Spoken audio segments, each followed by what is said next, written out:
നമ്മളതിനെ ഓമന പേരിട്ട് വിളിക്കും, ബാഡ് കൊളസ്ട്രോൾ എന്നൊക്കെ വിളിക്കും. അവരുടെ സ്വാഭാവിക ജീവിതത്തെ തടസ്സപ്പെടുത്തുന്നതാണ് ഈ കൊളസ്ട്രോളുകളൊക്കെ. അപ്പോൾ ഇതിനെയൊക്കെ ഒന്ന് കത്തിച്ച് കളയുവാൻ വേണ്ടിയുള്ള പങ്കപ്പാടുകളാണ് നമ്മൾ ഈ റോഡിലൊക്കെ കാണുന്നത്. അത്തരത്തിൽ അവരുടെ സ്വാഭാവിക ജീവിതത്തെ തടസ്സപ്പെടുത്തുന്ന ചില നുകങ്ങളെ തകർക്കുവാൻ വേണ്ടിയുള്ള പങ്കപ്പാടുകൾ. അത്തരത്തിൽ നോമ്പ് നമ്മുടെ ജീവിതത്തിൽ നമ്മുടെ ആത്മാവിൽ വന്നിട്ടുള്ള ചില നുകങ്ങളെയൊക്കെ എടുത്തു മാറ്റുവാൻ വേണ്ടിയാണ്. ആമുഖമായിട്ട് ഞാൻ സൂചിപ്പിച്ചു എന്ന് മാത്രം.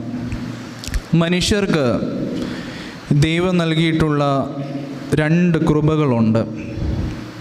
ജീവിതത്തിൽ ഒരുപാട് അനുഗ്രഹങ്ങളും കൃപകളും ഒക്കെ നൽകിയിട്ടുണ്ടെങ്കിലും 2 പ്രധാനപ്പെട്ട കൃപകളുണ്ട്. അതിലൊന്ന് ഓർക്കുവാനുള്ള കഴിവ്. ചില കാര്യങ്ങളെയൊക്കെ നമ്മുടെ ഓർമ്മയിൽ സൂക്ഷിക്കുവാൻ, സ്മൃതി എന്നൊരു പദം നമുക്ക്